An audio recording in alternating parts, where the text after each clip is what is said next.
motives for mediating are not narrow, rather stability in the region and peace amongst Muslim ummah. تو اس میں civil اور military کا ذکر آ گیا. اس سارے پروسیس میں ان کا تمام سٹیک ہولڈرز بالخصوص field marshal save the region from a major war, بالخصوص انہوں نے جنگ سے بچایا. دس واز اے وار جو کہ ایف ایم عاصم منیر صاحب نے through sincerity, competence, brilliance and Allah's blessing روکی. ملٹری ڈپلومیسی کا بالخصوص میں ذکر کیا گیا جو کہ ہے بھی ہے. تو یہ جب میں نے سب کچھ دیکھا تو اس کے بعد انصار عباسی صاحب کی ایک ٹویٹ میری نظر سے گزری. وہ فرما رہے ہیں آج تک کی جو میری اطلاعات ہیں ان کے مطابق خواہشوں کو خبر بنانے والے اپنا کام کرتے رہیں گے, لیکن ذرائع کے مطابق تعلقات پہلے سے بھی مضبوط ہیں. کل کیا ہوگا کل ہی دیکھا جائے گا. جناب انصار عباسی صاحب. پھر میں نے دیکھا رانا ثناءاللہ صاحب ایک ٹی وی پروگرام میں, اب آ جاتے ہیں فیصل واڈا. ان کو اس سچویشن سے جوڑے بغیر آپ صورتحال کا ادراک نہیں کر سکتے. رانا صاحب کہتے ہیں فیصل واڈا کی گفتگو ہمیشہ حدود و قیود کے اندر نہیں ہوتی. فیصل ہمیشہ غیر سنجیدہ گفتگو کرتے ہیں, ان کے ساتھ زیادتی ہوئی. میں نے پی ایم کو کہا فیصل واڈا کو سیٹ جو ملی ہے سینٹ کی اس پر ٹرخا دیا آپ نے, صرف فیصل کابینہ کا حصہ بننا چاہتے تھے, اس کا مطالبہ پورا نہیں ہوا اس لیے وہ غصہ کرتے ہیں. ہم نے البتہ ان سے کوئی وعدہ نہیں کیا تھا. یہاں میں نے اختیار ولی صاحب جو پورٹ فولیو کے اعتبار سے پرائم منسٹر کے کوارڈینیٹر ہیں, ان سے کل بات ہوئی آن ریکارڈ. انہوں نے کہا جی ان کو لو لگ گئی ہے, جھلس گیا, یعنی لو لگنا گرمی میں. ان کو چاہیے کہ املی اور آلو بخارے کا شربت پئیں, یا وہ کچے دودھ کا کچی لسی ہم کہتے ہیں وہ پئیں, یا ستو پئیں, یا میری طرف تشریف لے آئیں, میں ان کو یہ پیش کرتا ہوں تاکہ ان کی گرمی اترے. وہ نسخے دے رہے تھے. حکمت لگتا ہے ان کا فیورٹ شعبہ ہے. واڈا صاحب البتہ میرا نہیں خیال گرمی میں کہیں رہتے ہیں, گرم مزاج ضرور ہوگا, گرمی تو میرے خیال اس میں نہیں رہتے ہوں گے. اب یہ ساری صورتحال آپ دیکھیں. پھر اڈیالہ کے باہر پی ٹی آئی نے 10,000 بندہ جمع کرنا تھا, اس میں بھی محترمہ علیمہ خان دیکھیں, وہ کارکنان کے بارے میں بات کر رہی تھیں, وہ قیادت کے بارے میں بات کر رہی تھیں. حالانکہ قیادت جو وکلا کی تھی وہ کچھ 30-35 کلومیٹر دور ایک تصویر جاری ہوئی, میں کھانا شانا کھا رہے تھے ایک شادی کے اوپر. کچھ ایم پی ایز مینا خان اور دیگر وہاں ضرور پہنچے. پھر ساتھ میں دیکھتا ہوں کہ اب یہ ساری تصویر آپ کے سامنے پیش کرنے لگا ہوں. یہ ساری چیزیں اگر آپ سمجھ لیں تو آپ یہ دیکھیں کہ جی بی کے انتخابات ہوئے, بلاول کھچے کھچے سے کبھی بجٹ میں جانا ہے کبھی نہیں جانا, کبھی مشروط آمادگی, پی ایم مل رہے ہیں, ڈپٹی پی ایم مل رہے ہیں. گلگت بلتستان میں نتائج آنے کے باوجود حکومت نہیں بن رہی, حالانکہ پیپلز پارٹی نے 10 سے زائد نشستیں جیتی ہوئی ہیں 24 میں سے. نون لیگ نے 6 یا 8 جیتی ہوئی ہیں, کچھ آزاد تھے 4-5, مجلس وحدت المسلمین نے بھی جیتی ہوئی ہے. تو وہاں میں دیکھتا ہوں یکا یک اچانک کل ایک خبر آتی ہے جو بڑی دلچسپ ہے. اب یہ میری بات دھیان سے سنیں. وہ خبر یہ ہے کہ استحکام پاکستان جو جہانگیر ترین علیم خان صاحب نے کھولی تھی ایک جماعت, 4 آزاد اراکین جو ہیں گلگت بلتستان میں وہ اچانک شمولیت اختیار کرتے ہیں, گلے میں پٹا ڈالتے ہیں جیسے کبھی پی ٹی آئی یا کسی اور سیاسی جماعت میں جانے والے ڈالتے تھے, اور علیم خان صاحب کے ساتھ کھڑے کو تصویر کھنچواتے ہیں. اب آپ جتنی گفتگو میں کر رہا ہوں جو مثال دے کے واقعات بتا کے گفتگو کرنی چاہیے, تجزیہ پھر بنتا ہے. اب گانچھے 2 سے جی بی 23 سے انور علی, گانچھے 3 جی بی 24 سے اسد شفیق, دیامیر 1 سے جی بی 15 سے محمد دلپذیر, اور جی بی 21 سے غزر سے امانت علی, یہ استحکام پاکستان میں شمولیت اختیار کرتے ہیں. مطلب وہ جماعت جو وہاں باقاعدہ انتخاب نہیں جیتی اس طرح سے, اس کے ہاں 4 آزاد چلے گئے. مطلب اب جب حکومت بنے گی تو ان کو مخصوص اور ٹیکنوکریٹ کی نشستیں مل جائیں گی, 1-2 جتنی بھی بنتی ہیں کوٹے کے حساب سے. حالانکہ اس جماعت کا جو ٹویٹر کا ہینڈل ہے اس کے اوپر 2-2.5 ہزار 3 ہزار فالوورز ہوں گے, ہے نا, ایک عجیب واقعہ.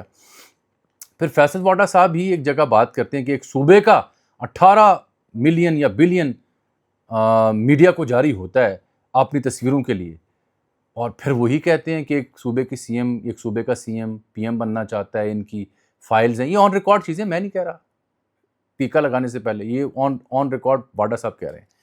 یہیں سے میں وہ بات کرنا چاہوں جو سب سے اہم ہے. اگر واڈا صاحب جو دعوے کر رہے ہیں مختلف صوبوں کے وزراء اعلیٰ کے حوالے سے, ان کی مبینہ کرپشن کے حوالے سے, یا ان کے میڈیا فنڈز کے حوالے سے, تو سرکار ان دنوں جو ہے وہ ایک ٹی وی کے اوپر بھی نوٹس جاری کر چکے, اور ایک بڑے معزز کالم نویس ہیں توفیق بٹ صاحب, انہوں نے ایک وہ میزان نگار ہیں, انہوں نے بیوروکریٹس لکھنے کے بجائے بیوروکرپٹس کہیں لکھا ہے غلطی سے, سہون یا کسی اور انداز میں.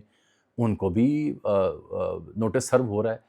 تو فیصل واٹا صاحب جو گفتگو کر رہے ہیں حکومت وقت کے حوالے سے، بسم اللہ کیجئے، ان کو نوٹس سرو کریں نا جناب. اگر وہ کوئی غلط بات کر رہے ہیں یا الزام عائد کر رہے ہیں یا حکومت کی ساکھ مجروح کر رہے ہیں یا حکومت کو چارج شیٹ کر رہے ہیں، ان کو بھی نوٹس سرو کیجئے. اس میں کیا حرج کیا ہے؟ ایک سادہ سوال ہے.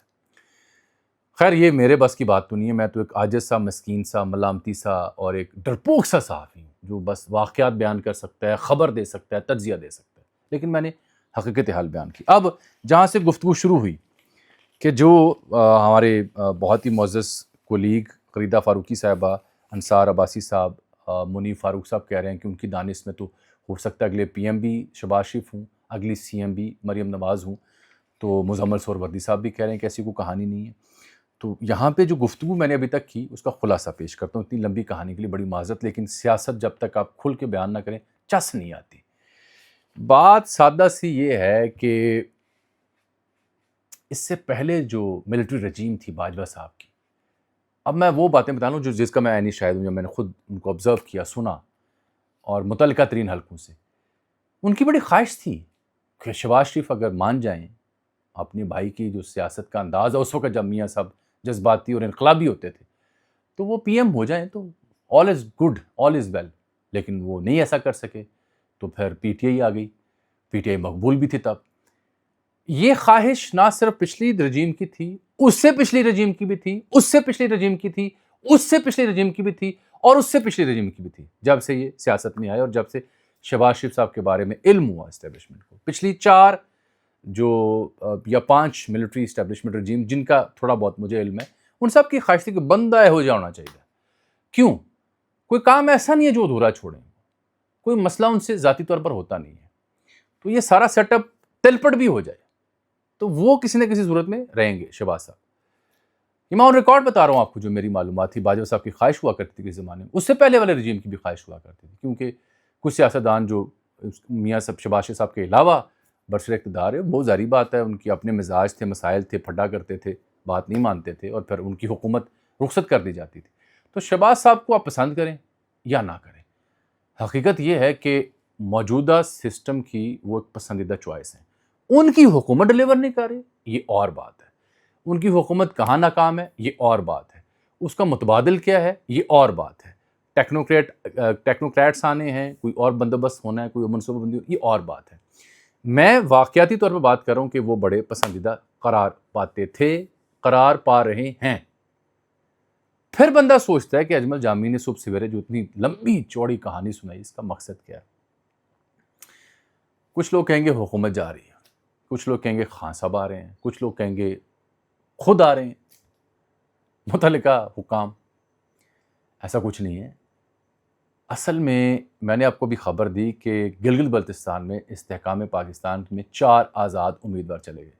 حالانکہ ہوتا کیا ہے، ہوتا یہ ہے کہ جو پارٹی جیتتی ہے وفاق میں، اس کی حکومت ہو یا کوئی اور پارٹی، تو اس میں لوگ جاتے ہیں. تو وہ نون یا پیپلز پارٹی میں جانے کی بجائے ادھر کیوں گئے؟ اس پہ غور کریں. اسے تجزیہ کہتے ہیں. وہ اس لیے گئے کہ صاحب یہ در حقیقت پیغام ہے پیپلز پارٹی کے لیے. اور کیوں ہے؟ ہو سکتا ہے کوئی ترمیم آنی ہو سکتا ہے کہیں تعاون درکار ہو سکتا ہے تھوڑی بہت لگامیں نون لیگ کی بھی کسنی ہوں، من مرضی کے فیصلے بند کیے جائیں، من مرضی کے لوگوں کو تعیناتیاں بند کی جائیں. یہی وجہ ہے کہ کابینہ میں بھی رد و بدل ہونے جا رہا ہے. 2 سے 3 انتہائی سینئر لوگ، تقریباً سفید بالوں والے اور سفید بالوں والے، وہ رخصت ہو سکتے ہیں. کچھ 2 ایسے لوگ بھی ہیں جو تقریباً کم بالوں والے ہیں، وہ بھی رخصت ہو سکتے ہیں. پینٹ کو ٹائی والے بھی کچھ لوگ رخصت ہو سکتے ہیں. البتہ جو میڈیا سے تعلق رکھنے والے لوگ ہیں وہ بالکل اپنی جگہ پہ پکے ہیں. باقی میں نے آپ کو بتا دیا 4 سے 5 شعبہ جات میں، چاہے پیسے کا معاملہ ہو یا کوئی دفاع کا معاملہ ہو یا کوئی منصوبہ بندی کا معاملہ ہو یا کوئی موسمیاتی تبدیلیوں کا معاملہ ہو یا کوئی میری ٹائم کے معاملات ہوں، میں تو بولنا شروع ہو گیا ہوں، کئی اور معاملات کے اوپر غور ہو رہا ہے. یہ نہیں میں کہہ رہا کہ جی ہو گیا، لیکن غور ہو رہا ہے.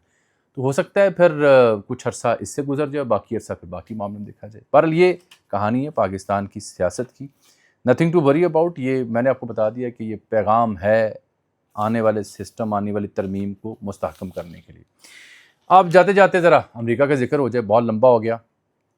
وہ کہتا ہے ٹرمپ نے بہت تعریف کی ہے وہاں G7 میں ایرانینس کی. وہ کہتا ہے the current Iranian leadership are very rational people, they are nice to deal with, they are strong and smart people, they are not radicalized and they are looking to help their country. مان لیا، اعتراف کر لیا کہ ایرانی قیادت زیادہ عقل مند ہے، زیادہ مدلل ہے، زیادہ نائس ہے ٹو ڈیل ود پرانی کی نسبت. تو یہ ماننا اسے پڑے گا، ایران نے ڈیمونسٹریٹ کر کے دکھایا ہے.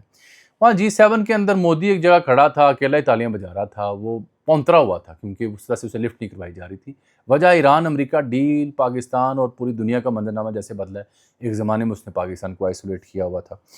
تو پھر میں نے دیکھا کہ یہ تقریب جو ہے یہ جمعے کو ہوگی 19 تاریخ کو، اور جنیوا ہم کہہ رہے تھے نہیں. یہ بھی دلچسپ خبر لے لیں. یہ وسطی سوئٹزرلینڈ میں اس کا جرمن اکثریتی علاقہ ہے، شہر ہے، بلکہ جرمن اکثریتی شہر جسے کہتے ہیں لوسون. سپیلنگ بڑے عجیب ہیں، پاکستانی تو نہیں جانتے پروننسیشن، میں بھی نہیں جانتا تھا. میں نے پھر اس کے اوپر مطالعہ کیا. یہ LUCERNE لوسون. یہاں ایک تفریحی مقام ہے جس کو کہتے ہیں برگنسٹاک. سپیلنگ بڑے عجیب و غریب، BURGENSTOC کے یو کے اوپر 2 نقطے آنکھوں والے ڈلے ہوتے ہیں. وہاں پہ یہ تقریب ہو رہی ہے. ابھی تک طے نہیں ہوا کہ جائے گا کون. پاکستانی اعلیٰ قیادت تو وہاں لازمی جائے گی. پھر اس نے یہ بھی کہا کہ ہم نہ ہوتے تو اسرائیل نہ ہوتا. یہ اس نے اسرائیل کی سرزنش کی پہلی دفعہ برملا. یہ اس بات کا ثبوت ہے کہ من مرضی اب اسرائیل کی شاید ٹرمپ اس طرح سے نہ چلنے دے. اسے ڈیل کی فکر ہے. کیوں فکر ہے؟ اس کے بھی ذاتی مفادات ہیں. کیوں ہے؟ مڈ نومبر سے پہلے الیکشن. اچھا، جو میں نے شروع میں بات کی تھی کشمیر کی وہ میں بتاتا ہوں، اور ڈیل کے جو چیدہ نکات ہیں وہ بتا دیتا ہوں. Immediate and permanent end to fighting on all fronts including Lebanon. یہ العربیہ نے اس کو کہا ہے کہ ایکسکلوسیو ہے. اور US immediately lift naval blockade on Iran. No further interference. US withdraws all forces from the region within a month of a final deal. اس سے مجھے اعتراض ہے کیونکہ امریکہ شاید اس پورے خطے مشرق وسطیٰ سے فوجیں مکمل نہ نکالے. ایران جو ہے وہ ہارمز کھولے گا 1 مہینے کے اندر. ڈیل جب مکمل ہو جائے گی 300 بلین ملیں گے ایران کو. اس کے اوپر JD وینس کچھ کہہ رہے تھے، ٹرمپ اس کا انکار کر رہے. ڈیل ہوئی تو ایران پر پابندیاں ختم ہوں گی، ایران کبھی جوہری ہتھیار نہیں رکھے گا. یہ بھی بات ٹھیک. یورینیم ڈائلیوٹ کیا جائے گا، اس کے اوپر بھی غور ہو رہا ہے. اب میں دیکھ رہا تھا کہ ٹرمپ جب اسرائیل کو لتاڑ رہا ہے تو وہ کہہ رہا تھا کہ یہ کیا کر رہا ہے بی نیتنیاہو. شام لڑ لے گا، وہ احمد الشرا اس کے اوپر ذمہ داری ہوگی، وہ لڑے گا حزب اللہ سے، تم کیوں پاگل ہو رہے ہو. یہ وہ سمجھا رہا تھا یعنی ڈونلڈ ٹرمپ. اب جارجیا میلونی اٹلی والی نے سگریٹ چھوڑ دی وہاں جا کے. طیب اردوان کے زمانے میں کہتے تھے چھوڑ دو، میکرون کہتے تھے یہ نہیں چھوڑے گی، تو اب اس نے سگریٹ چھوڑ دی. بڑی پاپولر بات ہوئی ہے. پھر میں دیکھ رہا ہوں کہ اس کے علاوہ جو کہانی میں نے آپ کو بتانی تھی وہ کشمیر کی ہے. اور عراق کا فٹ بالر جو مانچسٹر یونائٹڈ سے کھیلتا تھا ہے پاکستانی نژاد، زید اقبال اس کا نام ہے. اس نے کل رات جو میچ کھیلا ناروے کے خلاف عراق کی جانب سے، اس نے پاکستان کی نمائندگی کی. کوئی اس کا باپ پاکستانی ہے. تاریخ میں پہلی بار فٹ بال ورلڈ کپ کی ہسٹری میں کوئی شخص ایسا ہے جو پاکستان نژاد ہے، نمائندگی عراق کی کر رہا ہے. اس نے اپنے جوتے پہ ایک جگہ پہ پاکستان کا جھنڈا، ایک جگہ پہ عراق کا جھنڈا لگایا تھا. تو فٹ بال جو گیم ہے بناتا پاکستان ہے فٹ بال، اور کبھی ٹیم وہاں جا نہیں سکی، اتنی پیتھیٹک ہے، لیکن کسی شخص نے نمائندگی کی. بڑی خوشی ہوئی اس سے. مشتاق صاحب کا سوال کشمیر کے اوپر کہ وہاں صورتحال کیا ہے. انریسٹ ہے، لوگ بڑے پریشان ہیں. بالکل ہیں، ڈیفینیٹلی ہیں. کل کی بریفنگ میں بھی بتایا گیا کہ یہ سیاستدانوں کا کام ہے، غیر ملکی ہاتھ ہے. اور کل کی بریفنگ میں یہ واضح نہیں کیا گیا کہ کیا مذاکرات کا دروازہ بند ہے. کل کی بریفنگ میں یہ بات بھی نہیں کہی گئی کہ کیا کوئی ایک بڑا گرینڈ آپریشن کرنا ہے. البتہ تانے بانے، سازش، عوامی جذبات، اس کے اوپر گفتگو ہوئی. 38 میں 36 مطالبات پورے کیے گئے. لیکن جو بات مجھ سے پوچھی گئی امریکہ سے کچھ دوستوں کی جانب سے، میں یہ عرض کر سکتا ہوں معلومات کی بنیاد پہ، دیر از این انگیجمنٹ. مہاجر نشستیں پوری ختم نہیں ہوں گی، کم ہو جائیں گی. انگیجمنٹ کے نتیجے میں بہت جلد مجھے ذاتی طور پر امید ہے کہ ایک پرامن حل آپ اس سلسلے کا دیکھیں گے. اللہ کرے نوبت نہ آئے کہ کوئی مزید اس میں تلخی یا خون خرابہ ہمیں دیکھنے کو ملے. دس is what I can say. حافظ.